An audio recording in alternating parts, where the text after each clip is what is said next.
রোববার সকাল সুইমিং পুলের ধারে বসে pancake, scrambled egg, chicken bacon ও অরেঞ্জ জুস খেতে খেতে ভাবছিলাম, আহা, যদি বাংলাদেশে থাকতাম।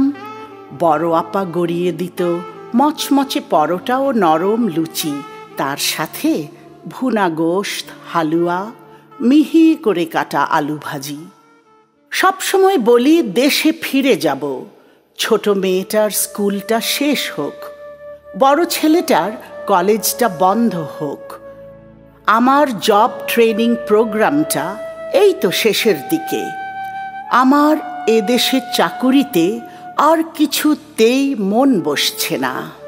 এবারে বরফ পড়বার আগেই টিউলিপ ফোটা শেষ হলেই চলে যাব মায়ের কাছে, ফিরে যাব বাংলার শস্য শ্যামলা প্রান্তরে।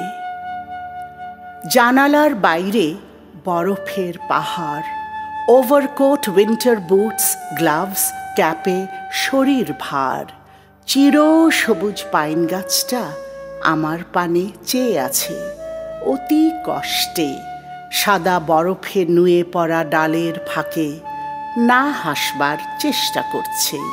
বাড়ির মর্টগেজ, গাড়ির লোন, লাইফ ইন্স্যুরেন্সের কিস্তি, ক্রেডিট কার্ড বিলস দিতে দিতে আজ আমি অতিশয় ক্লান্ত।